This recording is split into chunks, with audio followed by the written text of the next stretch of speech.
குறையாது மாசு. எங்க தலைவர் தான் என்னைக்குமே எங்களுக்கு பாஸ்.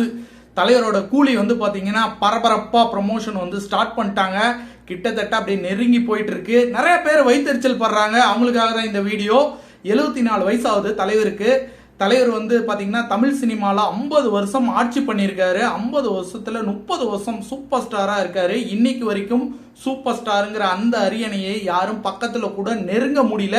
அவரோட வயசு 74.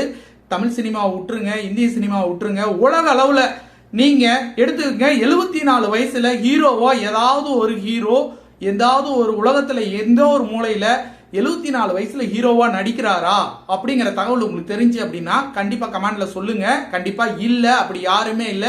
74 வயசுல உலக அளவுல சூப்பர் ஸ்டாரா இன்னைக்கும் இவ்வளவு பெரிய பொருட்செலவுல ஒரு படத்தை வந்து ப்ரொடியூஸ் பண்றாங்க. அதுக்கு ஹீரோவா சூப்பர் ஸ்டார் அவர்கள் நடிச்சிட்டு இருக்காரு.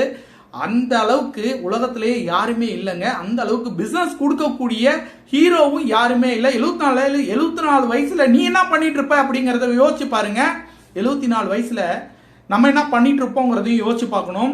தலைவரை வந்து குறை சொல்றதுக்கு முன்னாடி தலைவரோட வயசுல நீ என்ன பண்ணிட்டு இருப்ப, குச்ச வச்சு ஊனி எந்திரிக்க போறியா, இல்ல உனக்கு 4 பேர் ஒன்னு தூக்கிட்டு போய் பாத்ரூம் கூட்டிட்டு போறாங்களா, இல்ல ஹாஸ்பிட்டல்ல படுத்துட்டு இருப்பியா, இல்ல உயிரோட இருப்பியா அப்படிங்கிற கேள்வியெல்லாம் பல விஷயங்கள் இருக்கு.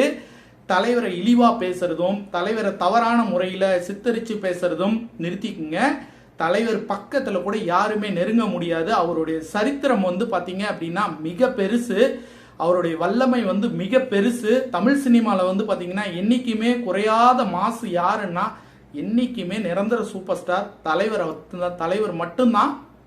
தலைவரோட இடத்துல யாருமே வச்சு பார்க்கவே முடியாது. தலைவர் வந்து தமிழ் சினிமாவுக்கு கிடைச்ச பொக்கிஷம்.